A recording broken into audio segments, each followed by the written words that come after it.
homelands in which black South Africans were expected to embrace. And in many cases, if they could have an election, they couldn't vote. They couldn't vote in the broader South Africa, but they could vote for their own leaders in an area like the Transkei, and we are traveling just along the coast of the former Transkei homeland. But look, for most black South Africans, this was an effort, a futile effort, in sort of removing their rights to South Africa and replacing it with political rights in these far-flung areas of which, frankly, there was very little infrastructure at all. For most black South Africans, they had been born in Cape Town, Port Elizabeth, Johannesburg, or anywhere else, and their linkage to these designated areas was pretty thin.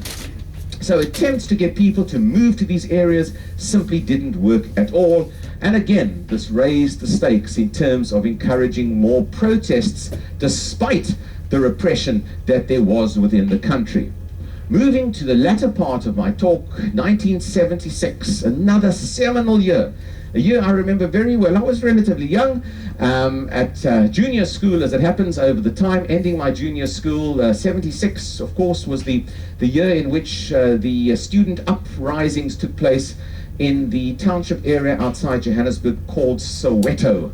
And all of you will remember the Soweto uprisings. It really hit international news. Young children protesting against the forced use of Afrikaans in schools, in black schools. Again, a seminal photograph which indicates the first reports of deaths from police action in that particular protest movement. And that really set the scene for the 1970s and 1980s to become 2 decades of tumult within South Africa. 2 rough decades indeed. And again, my high schooling and my university schooling was largely during that period. There were many South Africans, of course, who wanted change. There were many who, on both the black and the white side, who worked within the system in order to achieve change. 2 pictures up on the screen, Bishop Desmond Tutu on the left, and Helen Suzman, a sort of white liberal who headed up a political movement who wanted a negotiated settlement within South Africa.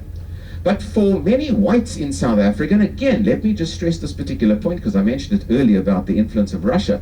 For many whites in South Africa, they were nervous indeed. They had seen the influence of the Soviet Union when it came to the black liberation movements, and white South Africans had seen and were witnessing the interference of the Soviet Union in the independence struggles in Mozambique, where you've been, and also in Angola, where you will be going.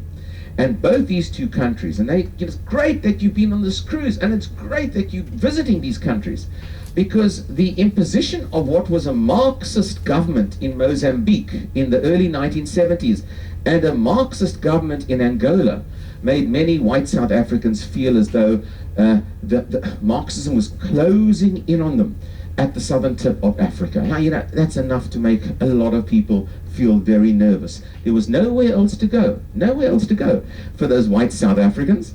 Many who were in Zimbabwe had fled into South Africa, but the nervousness of this communist onslaught. Now, you can ask 3 people about this, you'll get 6 different opinions as to whether it was really a communist onslaught or did it look worse than it was. Doesn't matter. For many white South Africans, they were very fearful of this, and they withdrew into themselves, ultimately. They didn't want to hear from the outside world. They wanted to protect, in a sense, what they had, and they certainly wanted to be a bulwark against any kind of interference from the Soviet Union at the time. And our Prime Minister at the time said the following, Foster: "The security of the state is priority number 1. The communists have been organizing for years to take over South Africa. South Africa has always formed part of their world plan."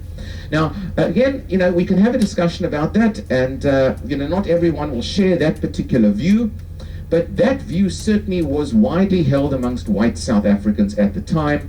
And you must also remember that white South Africans and I've written work on this, were fed a pretty strong diet of propaganda from state media. There was only one television channel, everybody, one TV channel.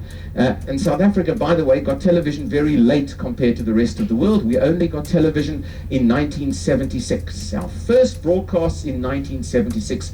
Our governing political party always felt that television would have a negative influence on not only on South Africans. It would show them a world that they were not really part of. And at the end, after a lot of pressure, they agreed to have a television service as long as the news service was state controlled and the messages were all filtered through in terms of propaganda. I've done a study on this, so I can give you another 5 hours lecture on that as well. Anyway, let's move on. We're moving into the 1970s, mid-1970s.